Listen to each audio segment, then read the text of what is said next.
mememu ikunu no modosu ye pa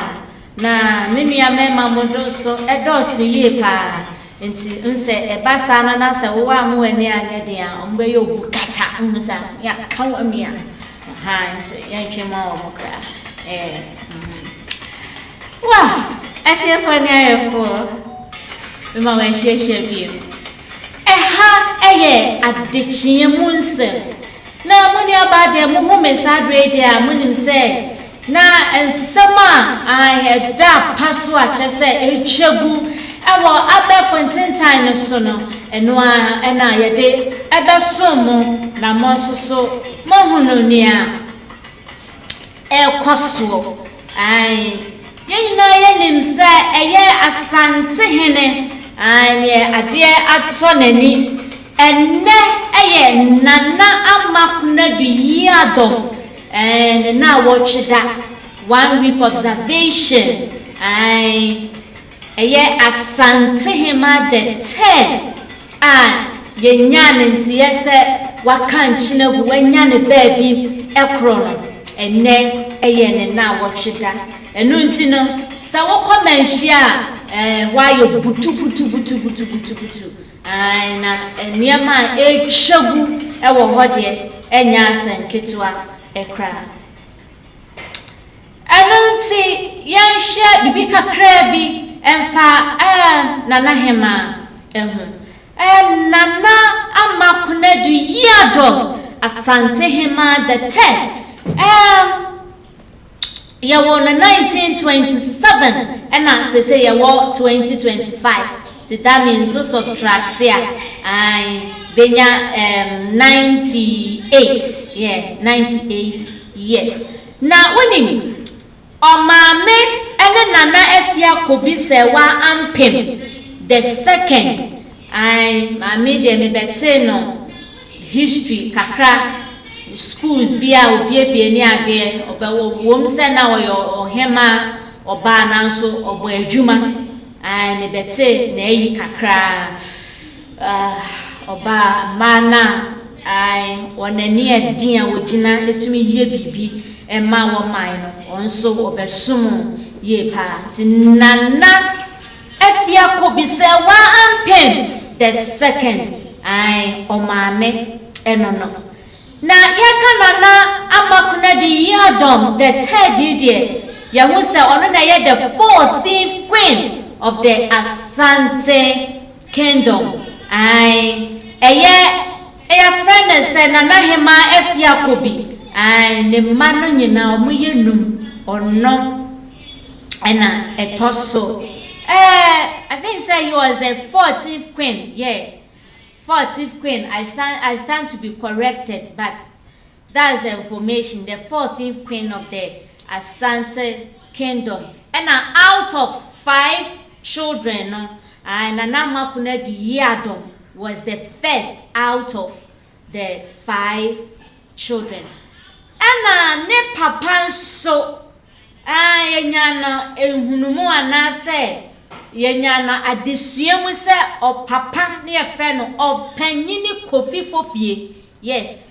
opanyi kofifofie aka kofie ana kewuo na oye carpenter ewo besen ase yebre nti yemfa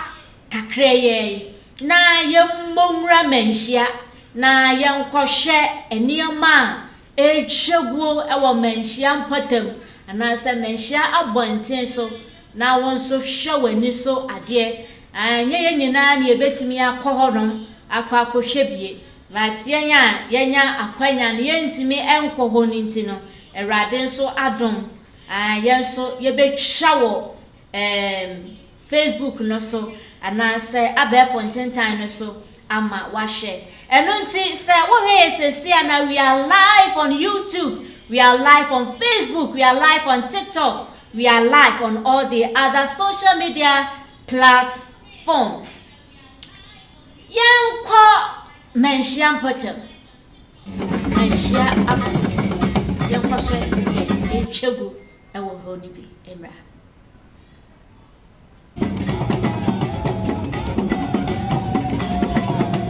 Oshé esukonoma we ya na wo hwese ne wo kura ne mic na wo yi ne nan ma ya na entwini yi so esi so na na chese nwoma ekoso wo ho no enye asenketo akra wono so wo to no nwom na ntwini enamu kofo nso atwa ewo ahia binom nso etwa wona se yi pa ewo me pa cho yenhwe foforo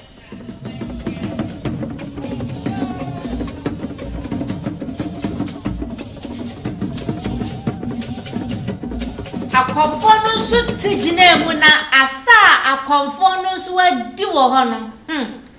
enya asa ketua na ya mame mo mpanifo no so bi wo ho no ma won tisim na wo sasa obse ye ntwema wo sa yenso ye be kire ye bobre tubon se ya mame mo mpanifo no na won so atie aguma chese won so enye asenketo akra chese won so edi asa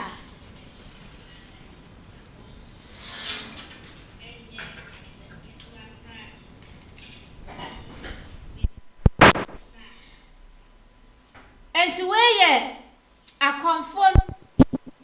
akomfo enketwa na yesa omo nso aka abom wo honom na wo hwe.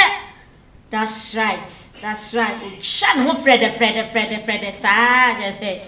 enye asenketo akra na enye ono nko a omo ye different enana omo echasa asano egu ewo mountain no eso ho enye asenketo akra me pa cho ma ye hunu de ekono fade aka no keka ye hona metiefo ne ahwefo emfa wanani enhwe bi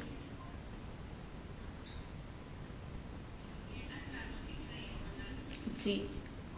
hu akomfo no diverse different kinds of them atiegum na odi asa esa nti wo bia we palace view de ekoso ewo Manhyia mountain so anase ne mpotemu no ena ebusuafo yeyi bi ede echrem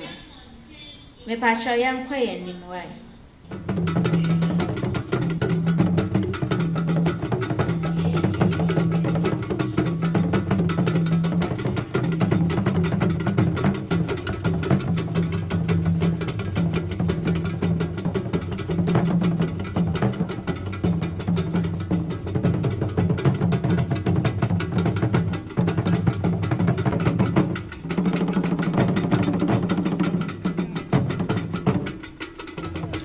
ahwefo wo hwe papa ya sayidia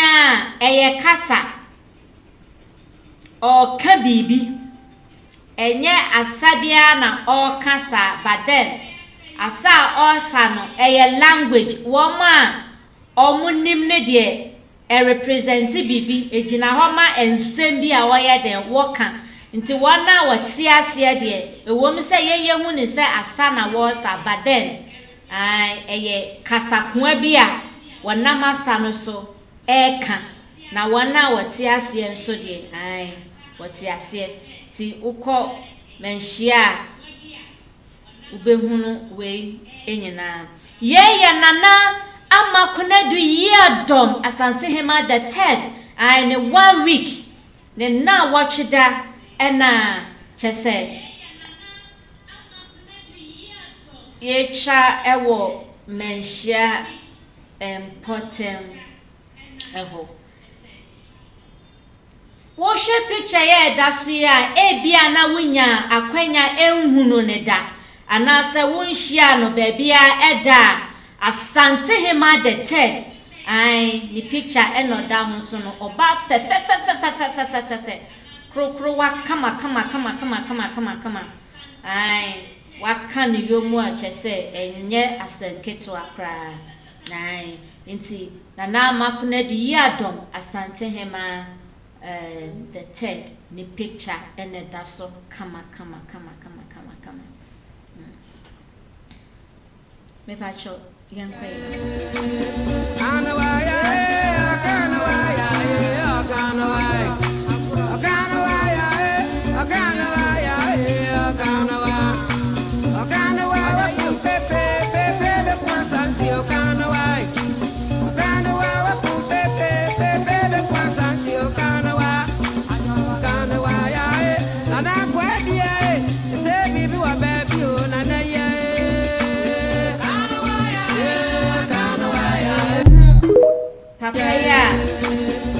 So I am Okono and the bonus so I want here.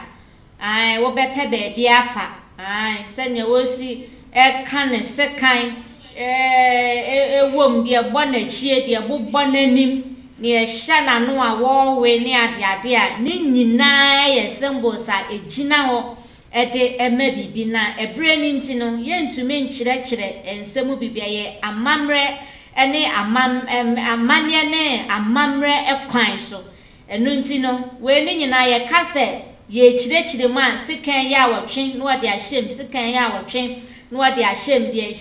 ye friend say ehye na no no kra ye den ene de ehye na chi de ehye na nim ye de ba de ai ohu ni say ya ai ni ho ehu kakra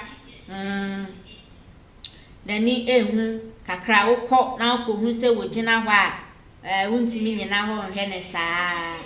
ai the way a wawe bese na kra na ma na no ho na ayeye no ho no kra na wanhwe ya obepe baabi afa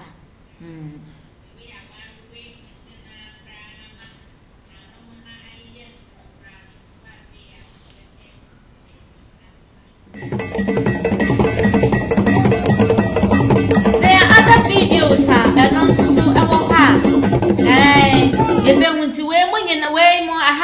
outskirts of Manhyia Palace. I view I win the outskirts.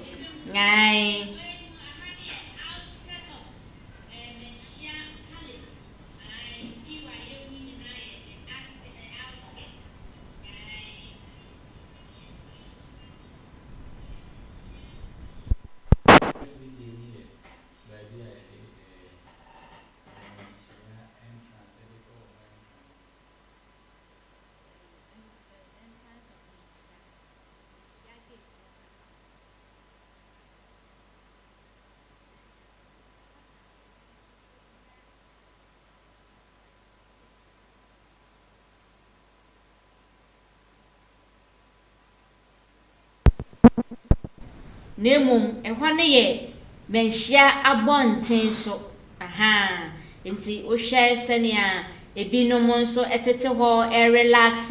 wana wo hu mo mfefo wo hu wona che o hyiehia wo nchiachia ne ade aha ebinom nso so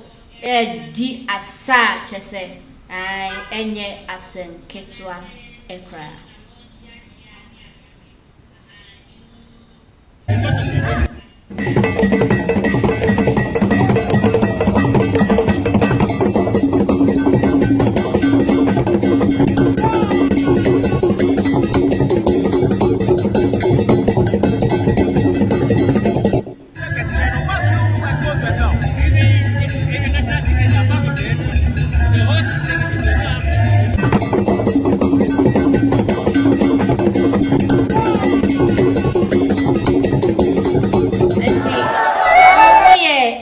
students and I say we you be wakọ wenije asa ho a me kai say you was school near was entertainment you know na ebi mo sa doa ebi mo sa kete different kinds of asa na ne bossa atwe ne bossa na say we you be wenije asa ho a we ye usua sa anyoma ni bia bo se na wo na ase wusu se ya na upe bibi ayo ai ebasa na uti gina edwamu dia na chese enya sanketo akra no ane se okosa sekete na wo se adoa na wo so ebasa na me na da enya sanketo betwa mo frede sa ai asade efe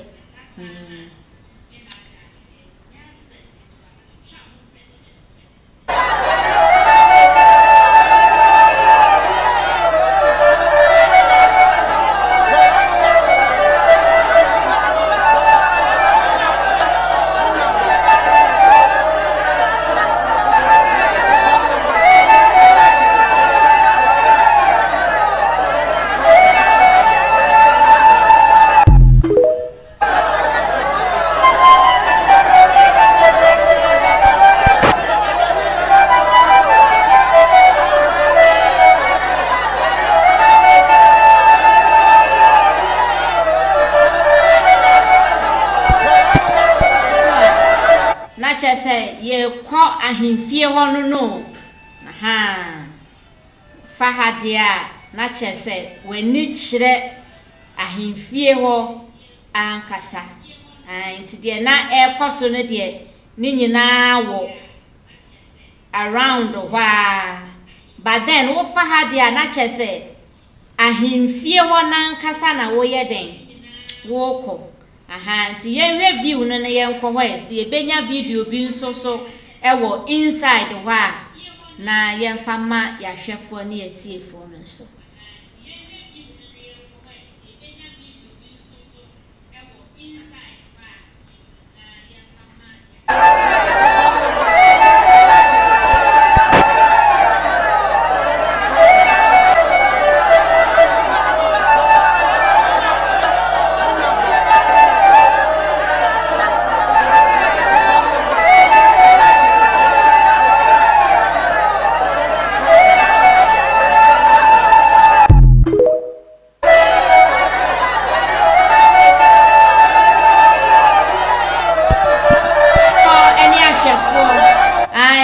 Che nanka ye pebi wo but ye videos no em say ebi ayera yen kakra eno nti no whatever the cases den ya na ye benya deeper ones bi wo ha ye de eno nso ebeba aba besom